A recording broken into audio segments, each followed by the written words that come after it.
उकसाने वाले बयान, भड़काने वाले बयान अगर दोनों तरफ से आ रहे मगर मेरी नज़र में जो सबसे खतरनाक, खौफनाक, उकसाने वाला, भड़काने वाला, आपत्तिजनक बयान जो है ना, वो है कोर्ट को लेकर। सुप्रीम कोर्ट सुप्रीम कहलाने लायक तब है जब ऐसा होगा। मतलब बाबरी केस से लेकर, विवादित ढांचा केस से लेकर ट्रिपल तलाक तक जैसे मामलों को लेकर उन्होंने कहा कि सुप्रीम कोर्ट दबाव में काम कर रही है। कहा कि ज्ञानवापी मथुरा जन्मभूमि केस का भी जिक्र करते हुए कहा कि कोर्ट ने प्लेसेस वर्शिप एक्ट 1991 को नजरअंदाज करके इन मामलों में सुनवाई की। उन्होंने कहा कि सुप्रीम कोर्ट तभी सुप्रीम कहलाने के काबिल है जब वो संविधान यानी कि आईन, संविधान और कानून के अनुसार चले। अगर ऐसा नहीं है तो देश की सबसे बड़ी अदालत को वो सुप्रीम भी नहीं मानते हैं साहब, वो खुलकर कह रहे हैं। जमीयत के जिस जलसे में मदनी पर देश विरोधी तकरीरें करने के आरोप लगे, उसी जलसे में 3 ऐसे मुद्दों के खिलाफ प्रस्ताव पारित किए गए जिन मुद्दों पर सेंटर और स्टेट गवर्नमेंट कठोर कानून बनाकर उसे लागू कर चुकी है। यूसीसी, समान नागरिक संहिता, अगर संविधान सबसे ऊपर है, सुप्रीम है, देश का आईन, देश का संविधान, तो संविधान में इसका जिक्र है यूसीसी का। समान नागरिक संहिता के विरुद्ध प्रस्ताव पास। दूसरा, लव जिहाद को भ्रामक आरोप बताने के संबंध में प्रस्ताव।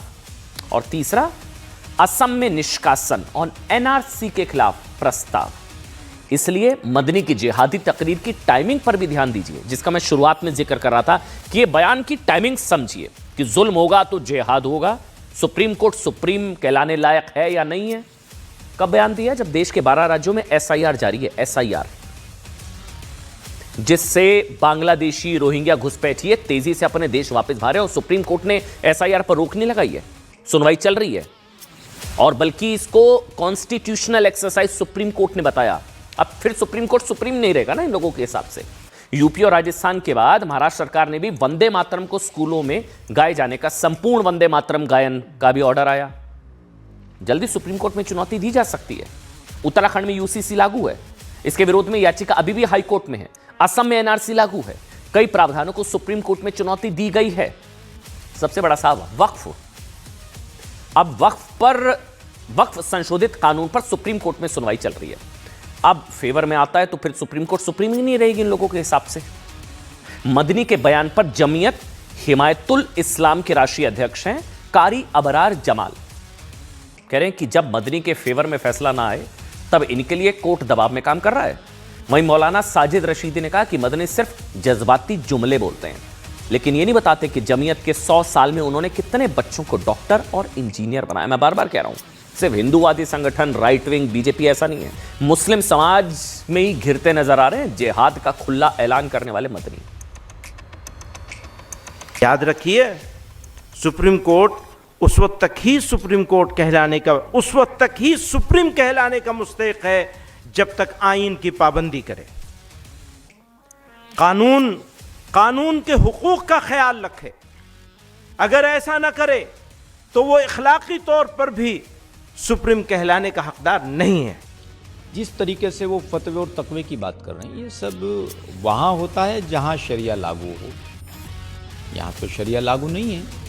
आप जाएंगे सऊदी अरब के अंदर, वहाँ अगर कोई चोरी करता है तो इस्लाम कहता है उसके हाथ काट दिए जाए।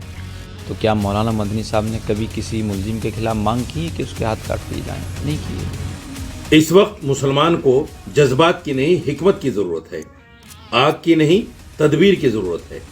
आपने आग में तेल डाला है। आपने जो जुमले कहने बंद कर दिए थे कुछ नफरती चिंटुओं ने, उनको फिर कहा है कि नहीं, दोबारा लव जिहाद, लैंड जिहाद और ये सारे जिहाद के नाम पर जिस तरह से जिहाद को बदनाम किया जा रहा है गलत नामों के साथ में, आपने फिर उनको कहा है कि आप उठो, आप सो कैसे गए, आप फिर ये नारे लगाने शुरू करो। देखिए, एक हो गया जुल्म जिहाद, एक हो गया सुप्रीम कोर्ट सुप्रीम नहीं, तीसरा जिहादी तकरीर में भारत के राष्ट्रीय गीत वंदे मातरम गाने वाले मुसलमानों को उन्होंने नीचा दिखाया। उन्होंने कहा कि अगर किसी ने कहा कि वंदे मातरम गाओ तो कुछ लोग वंदे मातरम गाने लग जाते हैं। कह रहे मेरी नजर में ये मुर्दा कौम है। जो मुसलमान भाई वंदे मातरम गा रहा है वो मुर्दा कौम होने की पहचान है। अगर जिंदा कौम है तो हालात का मुकाबला करना पड़ेगा। मदनी के कहने का मतलब यह कि सच्चा मुसलमान भाई जो वंदे मातरम नहीं गाएगा, वो मना कर दे, वो सच्चा मुसलमान है। आपके लिए धर्म पहले है देश? साहब ये पहला मौका नहीं है, मैं बता रहा हूं, जब जब मदनी ने राष्ट्रीय गीत वंदे मातरम का खुला विरोध किया हो, कई मौकों पर उन्होंने ऐसा किया है, मुसलमानों को भड़काने की कोशिश की है। उनकी संस्था देवबंद वंदे मातरम के खिलाफ फतवा भी जारी कर चुकी है। 2006 में मदनी ने गुजरात के सूरत में कहा था, अगर कोई मुसलमान खुद को सच्चा आस्तिक बिलीवर मानता है तो वो वंदे मातरम नहीं गा सकता।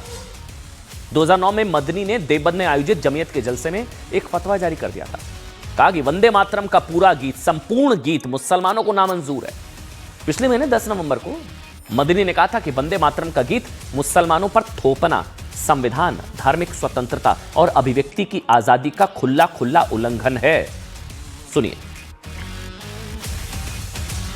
मुर्दा कौमें मुश्किलात में मुब्तला नहीं होती, वो तो सरेंडर कर देती है। वो कहेंगे वंदे मातरम पढ़ो तो पढ़ना शुरू कर देंगे।